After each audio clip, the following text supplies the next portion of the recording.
दादा हो, 2014 ला सत्ता आली त्यांची.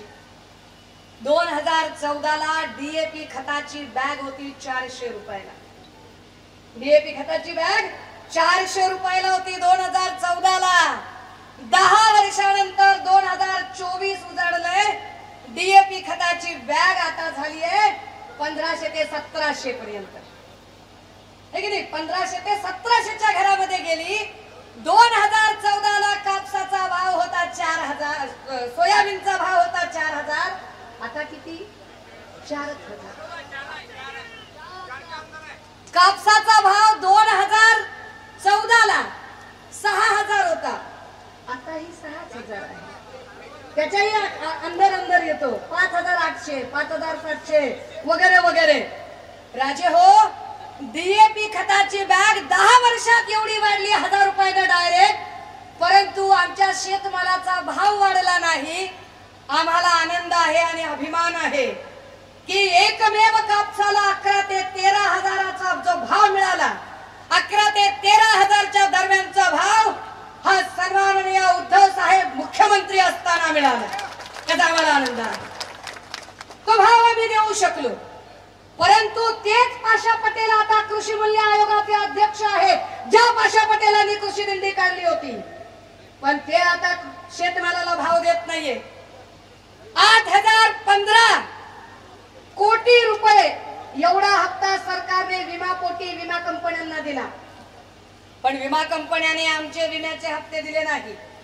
आमचा विमा आम्हाला दिला नाही. कंपन्यांना कोर्टाने ऑर्डर काढली की हा विमा द्या. कोर्टाच्या ऑर्डरला सुद्धा ते भीक घालत नाहीत. कुणाच्या आशीर्वादाने विमा कंपनी आमचे पैसे आम्हाला देत नाही. आणि यावर दादा तुम्हाला 74 रुपये भेटला, माझ्या आईकडे 18 रुपयाचा चेक आला. आणि मीच मगाशी दाखवला यशोमती ताईंना मेसेज की congratulated LPG gas subsidy you have received 3.25 पैसा. 303 रुपये 25 पैसे एवढी सबसिडी माझ्या खात्यात जमा झाल्याचा मेसेज मगाशी मला आलाय. म्हणजे आता काय त्याला लय बेकार म्हणाय जाऊ दे, आता त्या म्हणीवर जात नाही. राजे हो, जर शेतमालाला भाव पाहिजे असेल तर जो शेतात राबतो, ज्याला शेतातलं कळतं, ज्याला शेतातलं आणि शेत मातीशी ज्याचा संबंध आहे, अशी माणसं तिथं जाणं गरजेचं आहे. बळवंत वानखेडे सारखा एक माणूस जो इथल्या शेती मातीशी नातं सांगणारा आहे, जो इथल्या शेती मातीशी नाळ जोडणारा आहे. इकडे आमच्या खूप साऱ्या गोरमाटी आया बहिणी बसलेल्या आहेत. यारी काहीच बेस बेस बेस बेस मग तुम्हारी छोरीचं तुम्हाला मारा नाळ एकच, तुम्हाला मारा गोत्र एकच. तुम्हाला बोलंदा भेटण्यासाठी जायचं इधर. दादा हो, आम्ही जनसामान्यांमध्ये मिसळणारे आहोत. आम्हाला जनसामान्यांचे प्रश्न मांडायचे आहेत. ही लढाई का महत्वाची आहे? ज्या पद्धतीने ईडी, सीबीआय, इलेक्शन कमिशन या सगळ्याच लोकांना हाताशी धरून एक एक गोष्ट भाजपाने आपल्या परीने करून घेतली. आमच्या सोबत आलात तर आम्ही तुमची लाईफ सेट करू आणि आमच्या विरोधात गेलात तर आम्ही तुम्हाला शूट करू, अशा पद्धतीने एकेकाला दहशत दाखवत बंदुकीच्या धाकावर माणसं आपल्या बाजूने करून घेतली. अर्थात जे डिफॉल्टर होते ते गेलेही, पण जे डिफॉल्टर नाही, जे प्रामाणिक आहे ते लढले. प्रसंगी तुरुंगात गेले, तुरुंगात आपली कायदेशीर लढाई लढली आणि अनिल भाऊ सारखे सन्माननीय संजय राऊत साहेबांच्या सारखी माणसं तो लढा लढून यशस्वीपणे परत फिरली. या सगळ्या स्वायत्त यंत्रणांच्या विरोधात सुद्धा आता एक लढाई लढावी लागेल, कारण स्वायत्त यंत्रणा आपले अधिकार आणि आपले कर्तव्य विसरलेली आहे. दादा हो, आमच्या माय मावल्यांची आबरू लुटली गेली, महिला नागवल्या गेल्या, अडल्या नडल्या रडल्या. त्यांच्यासाठी वेळ नाही मिळाला या लोकांना. कधी त्यांच्या कधी एफआयआर लिहून घेतल्या नाही. मी स्वतः अनेक पोलीस स्टेशन मध्ये गेले तर एफआयआर लिहून घेतली नाही. मंत्री पदावर असणारी व्यक्ती महिलांच्या बद्दल बेतालपणाने वक्तव्य करायला लागली, कुठेही एफआयआर झाली नाही. खेळाडू असणाऱ्या मुली, खेळाडू असणाऱ्या ज्यांनी या देशासाठी पदक जिंकली, अशा मुली आंदोलनाला बसल्या की भाजपचा खासदार आमचं लैंगिक शोषण करत आहे. नाही तक्रार घेतली त्यांची. मणिपूर मधल्या माय माऊल्या नाकावल्या गेल्या. नाही मोदीजींना तिकडे जायला वेळ मिळाला आणि ना पोलिसांनी या सगळ्या गोष्टींकडे लक्ष दिलं. हाथरस, उन्नाव, कठवा, नाही पोलिसांनी या गोष्टींकडे लक्ष दिलं. पण त्याच पोलिसांना जेव्हा सत्ताधारी सांगतात तेव्हा मात्र प्रचंड वेळ मिळतो. मला आश्चर्य वाटतं. राजेश वानखेडे आहे का इकडे? राजेश वानखेडे सारख्या एका माणसावर विनयभंगाची केस टाकली जाते, जो आमचा भाऊ बाबासाहेबांच्या चळवळीचा पाईक आहे, आंबेडकरी चळवळीचा शिलेदार आहे. बाबासाहेबांच्या विचाराशी नातं सांगणारा प्रत्येक माणूस प्रत्येक परस्त्रीमध्ये आई आणि बहीण बघतो, आई आणि बहिणीसारखं मानतो. त्या राजेश वानखेडेवर विनयभंगाची केस नवनीत राणाने टाकली. आणि टाकण्याचं कारण काय होतं? कारण नवनीत राणा ज्या वेळेला एका समूहामध्ये आंबेडकर जयंतीला गेल्या त्यावेळेला निष्ठावंत राजेश वानखेडेने सांगितलं की गद्दारांनी बाबासाहेबांच्या पायाला हात लावायचा नाही. ठामपणे सांगितलं की गद्दारांनी आमच्या इकडे यायचं नाही, खोकेवाल्यांनी आमच्याकडे यायचं नाही. खोक्यांचे आरोप आम्ही केले होते का? बच्चू भाऊंनी पण केले ना. तुमच्यात आलवेले का बघा, तुमच्यात किती आरोप झाले होते ते. पण त्या राजेश वानखेडेवर तत्परतेने पोलिसांनी खोटी केस दाखल केली. पण तशी केस ज्यावेळेला आम्ही म्हणतो मात्र एकही केस लिहून घेतली जात नाही, तेव्हा मात्र पोलिसांना अजिबात त्याच्यातलं तथ्य शोधावंसं वाटत नाही. हे फार विशेष आहे. दादा हो, ते वारंवार सांगत राहिले की आम्ही भ्रष्टाचार बाहेर काढणार आहोत. कुठला भ्रष्टाचार बाहेर काढला? भ्रष्टाचार बाहेर काढला नाही, भ्रष्टाचारी सगळे सोबत घेतले. जेवढे म्हणून भ्रष्टाचारी होते ते सगळेच्या सगळे भ्रष्टाचारी भाजपने स्वतःकडे घेतले. आणि आता त्यांची अवस्था राम तेरी गंगा मैली हो गई, पापियों के पाप धोते धोते पापी हो गई, अशी अवस्था सगळी आता भाजपाची झाली. अशा सगळ्या लोकांनी नवनीत राणांना उमेदवारी द्यावी, मला कमाल वाटते. 2014 ला म्हणजे मगाशी कोणीतरी बाप बदलायची वगैरे भाषा केली, मी तेवढ्या खोलात नाही जाणार, पण मला कमाल वाटते. 2014 ला जी माऊली निवडणुकीला उभी राहिली आणि ज्या माऊलीने निवडणुकीला उभे राहताना पवार साहेब माझ्या वडिलांसारखे आहेत, ते आमचे ज्येष्ठ आहेत आणि मी त्यांची मुलगीच आहे आणि ते मला माझ्या मुली सारखेच समजते, असे ज्या म्हणत होत्या, असेच बोलत होत्या ना त्या. आणि असे बोलत असताना मला की त्याच्यात जास्त बोलायचे खरेतर नव्हते अजिबात. पण तेव्हा माझे वडील सारखे पवार साहेबच होते, पण आता माझे वडील सारखे अमित शहाजी आहेत. हे कुठून आले कसे? पण मला कळत नाही या लोकांचं. पण मला इतकं मजा वाटते ना की मध्ये इकडे विदर्भातच काहीतरी झालं. विदर्भात काहीतरी नितेश राणे आले आणि ते म्हणाले, ए काय करायचं ते करा रे, घाबरायचं नाही, काय करायचं ते करा. आपला बाप सागर बंगल्यावर बसलाय. मला प्रश्न पडला ना, म्हणजे माझ्या माहितीप्रमाणे नारायण भाऊंचा पत्ता हा तिकडचा होता, कणकवली मधला. म्हटलं पत्ता बदलला असेल, बदलू शकतो. म्हटलं सागर बंगल्यावर कोण राहतंय ते बघावं, तर देवा भाऊच राहतात तिकडे. काय वाटलं असेल नारायण भाऊच्या जीवाला, काय वाटलं असेल? सत्तेसाठी बाप बदलणाऱ्या अवलादी जर तयार होत असतील तर बापांना किती वाईट वाटत असेल. दादा हो, आम्हाला काय ही निवडणूक महत्वाची वाटते? कारण ही निवडणूक निष्ठावंतांच्यासाठी, ही निवडणूक एका खुद्दार लोकांनी जी महाराष्ट्राच्या राजकारणाची परंपरा जपली होती, ती महाराष्ट्राच्या राजकारणाची परंपरा सगळी रसातळाला मिळवण्याचं काम जे देवेंद्रजींनी केलं, ज्या पद्धतीने देवेंद्रजींनी हे सगळे पक्ष फोडले आणि निव्वळ जो कोणी खोके बहादर आहे, जो जास्तीत जास्त खोटं बोलू शकतो, जो जास्तीत जास्त भ्रष्टाचार करू शकतो, जो जास्तीत जास्त गद्दारी करू शकतो, असा क्रायटेरिया ठेवणारी लोक सगळी जवळ केली. या सगळ्या लोकांना धडा शिकवावा लागेल की महाराष्ट्र गद्दारांना थारा देत नाही. महाराष्ट्र हा अशा भ्रष्टाचारी आणि अशा खोके बहादरांना कधीही थारा देणार नाही.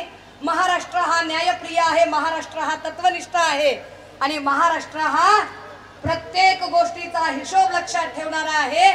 हिंडेनबर्गच्या रिपोर्टच्या 20,000 कोटींचं काय झालं याचा सुद्धा हिशोब महाराष्ट्र विचारेल. ही सुरुवात आहे, आज पहिली प्रचार सभा आहे, पण 20,000 कोटींचा हिशोब आम्ही विचारू, वारंवार विचारू. इलेक्ट्रॉल बॉन्डचा विषय आम्ही वारंवार प्रश्न विचारू की जे स्वतःला म्हणत होते आम्ही फार निर्मळ आहोत, आम्ही फार निर्मळ आहोत, आम्ही अजिबात भ्रष्टाचार केला नाही असं म्हणणारे लोक स्टेट बँक ऑफ इंडियावर दबाव आणतात. 600 वकील सह्या करून सांगतात की नाही स्टेट बँक ऑफ इंडियाने अशा पद्धतीने नाव जाहीर करू नयेत. 600 वकिलांमधले 400 पेक्षा जास्त वकील भाजपाचे असतात. अरे किमान नाही म्हटलं तरी 10-5 लाख वकील असतील इथं.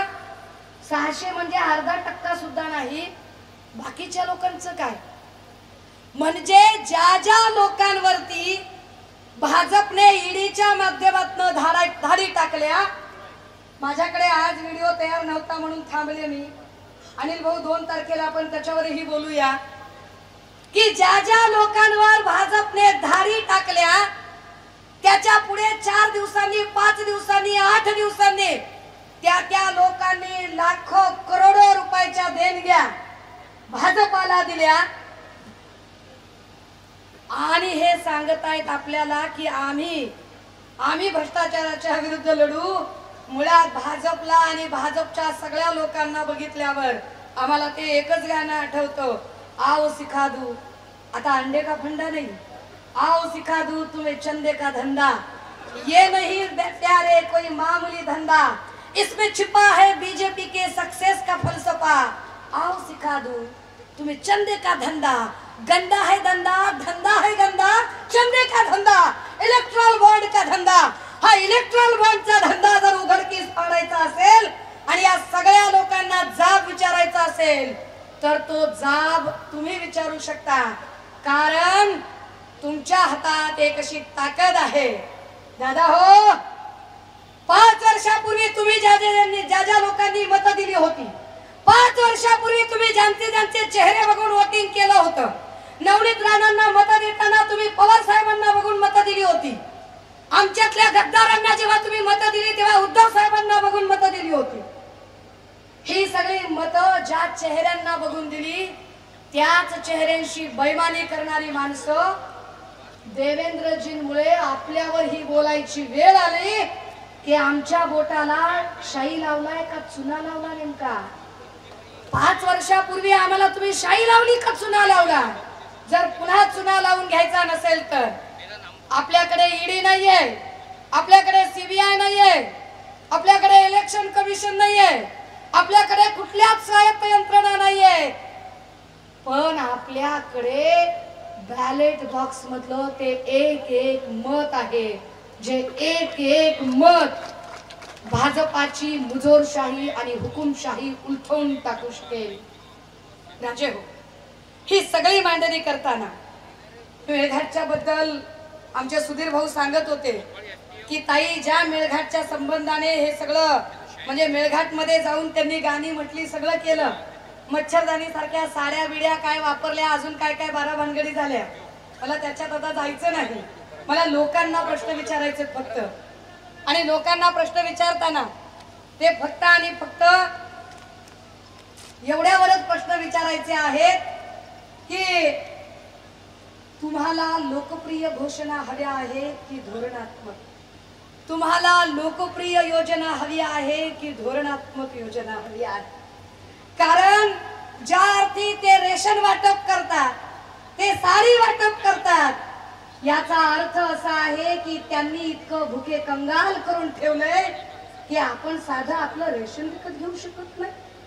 त्यांनी इतकं भुके कंगाल करून ठेवलं की आपण आपल्या ल्यायचे कपडे घेऊ शकत नाही. आपला स्वाभिमान गहाण टाकलाय की काय आपण.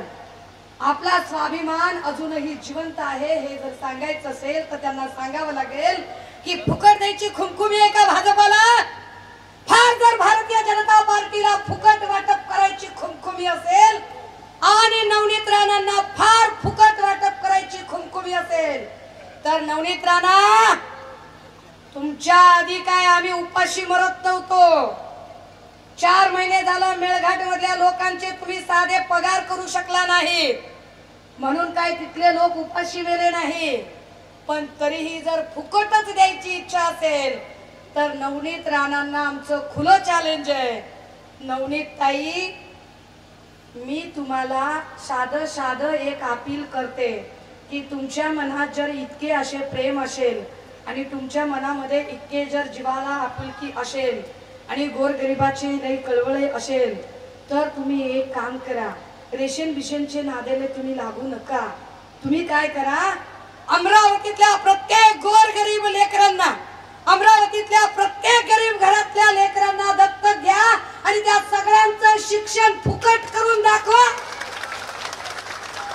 कुणाला येड्यात करायची कामं करता आणि कुणाला काय धोत्रावर इन करतात का इथं माणसं? कुणाला येड्यात करता? नवनीत राणांसारख्या या तमाम लोकांना सांगावं लागेल, दादा हो, फुकट रेशनिंग हा उपाय असू शकत नाही. ज्या अर्थी भाजपा आम्हाला फुकट रेशनिंगची भाषा करते त्या अर्थी भाजपा हे मान्य करते की आम्ही आमची रोजी रोटी कमवून खाण्यासाठी आवश्यक असणारा रोजगार ते आम्हाला देऊ शकलेले नाही. रोजगार देण्यामध्ये ते अपयशी ठरलेले आहे म्हणून ते फुकटगिरीची भाषा करतात. आम्हाला रोजगार हवा आहे कारण ते म्हणाले होते ना, भाई और बहनों, मैं आपको विश्वास दिलाता हूं कि जब हमारी पार्टी सत्ता में आई थी हम हर साल 2 करोड़ बेरोजगारों को रोजगार दिलाएंगे. कहाँ है, कहाँ है वो वादे, वो इरादे, वो कसमें, वो वफाए? पूछता है भारत. विचारावं लागेल त्यांना, हे सगळे प्रश्न विचारावे लागतील. दादा हो, जर त्यांना फुकट द्यायचंय ना, अरे दादा 100 रुपयाचं राशन देणार आणि त्याच्यासाठी 1200 रुपयाचा गॅस घ्या म्हणणार, की कुण्या देवानं शिकवलंय? गॅस द्या की म्हणावं फुकट, बघा जमते का ते. 3 रुपयानं काय कमी करता? या सगळ्या मुद्द्यांवर बोलण्यासाठी मी पुन्हा एकदा येईल. एवढ्या सगळ्या उन्हात 45 डिग्री सेल्सिअस मध्ये ज्या अर्थी तुम्ही एवढे सगळे इतक्या गर्दीने जमलाय, खरंच मला एवढी गर्दी अजिबात अपेक्षित नव्हती. इतकी गर्दी इथे जमली ही यशोमती ताईंचं संघटन कौशल्य आणि महाविकास आघाडीचे उमेदवार बळवंत भाऊंबद्दल तुमची असणारी आपुलकी याची पावती आहे. तुम्हा सगळ्यांच्या प्रेम आणि निष्ठा 26 एप्रिलला मतपेटीतनं तुम्ही व्यक्त करणार आहात हा विश्वास मला नक्की आहे. महाविकास आघाडीचा अधिकृत आणि हो राजे हो, एक जागा महत्वाची आहे. ही जागा आपण घेणार आहोत, खात्रीने घेणार आहोत. मी पुन्हा एकदा नवनीत अक्कांचा हिशोब घ्यायला येईल, तो येईल. तुर्तास आता जे काही बोलले यामुळे एखाद्याही खबऱ्याची जर काही मन दुखावली गेली असतील किंवा अजून काही झालं असेल तर अशा सगळ्यांची आपल्याला माहिती आहे. यापैकी एकाचीही माफी मी मागत नाही. मी माझ्या म्हणण्यावर ठाम आहे. कारण ज्या भाजपच्या विरोधात आम्ही लढत आहोत, जी भाजपा कायम भ्रष्टाचार, महागाई या मुद्द्यांवर बोलत होती, नेमकी त्यांनीच एवढी महागाई वाढवली आणि त्यांनीच एवढा भ्रष्टाचार वाढवला की त्या एका बशर साहेबांच्या शेर सारखं झालं कि वो निकले थे तवायफों के कोठे बंद करने, वो निकले थे तवायफों के कोठे बंद करने, पर सिक्कों की खनक सुनकर खुद मुजरा करने बैठ गए. या सगळ्या बेबंदशाहीच्या विरोधात चला एल्गार करूया. आणि हो, अजून एक गोष्ट अर्ध्या मिनिटाची. राजे हो, भावनिक नका रे हो, भावनिक होऊ नका. जरा वैचारिक आणि जरा डोकं शांत ठेवून मतदान कराल. मी आजच्या दिवशी आमच्या वंचित बहुजन आघाडीच्या सुद्धा सगळ्या पदाधिकाऱ्यांना अपील करेन, मनापासून विनंती करेन की जेव्हा 7 जागांवर आपण पाठिंबा म्हणताय, अमरावतीचा उमेदवार तर खऱ्या अर्थानं वंचित, उपेक्षित, दबलेला, पिचलेला, पीडित, शोषित बाबासाहेबांच्या चळवळीतला वारसदार म्हणून या जागेवर सुद्धा वंचित बहुजन आघाडीच्या सगळ्या पदाधिकाऱ्यांनी आशीर्वाद दिले पाहिजे। आणि राजे हो, भावनिक व्हायचं नाही म्हणून फक्त एक अर्धा मिनिटाचा प्रयोग करूया आणि थांबूया। I just want to do one experiment on all of you. एक साधा प्रयोग करूया की आपण भावनिक होणार नाही आहोत, आपण डोकं शांत ठेवून काम करणार आहोत। कितीही कुणीही भुलवलं तरी आपण भुलणार नाही आहोत। माझ्यासोबत जरा घोषणा द्या, मला तुमच्यावर प्रयोग करायचा आहे, शुद्ध मराठीत मला तुमच्यावर प्रयोग करायचा आहे। चला घोषणा देऊया, एका आवाजात घोषणा देऊया, बोला। छत्रपती शिवाजी महाराजांचा, क्रांतिवाद ज्योतिबा फुलेंचा, छत्रपती राजर्षी शाहू महाराजांचा, विश्वरत्न डॉक्टर बाबासाहेब आंबेडकरांचा, बोला गबागब महाराजांचा।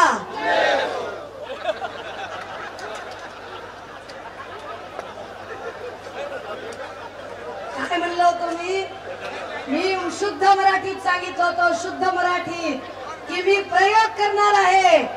मेंदू शाबूत ठेवा म्हटलं होतं, का भावनिक झालात दादा हो? पुन्हा एकदा लक्षात ठेवा, अशा भावनिक करणाऱ्या खूप लाटा येणार आहेत। मेंदू शाबूत ठेवूया आणि 26 तारखेला ज्यांच्या नावात बोल आहे, महाविकास आघाडीचं बोल भरलंय, अशा बळवंत भाऊंना आपण अधिकाधिक मताधिक्याने विजयी करूया।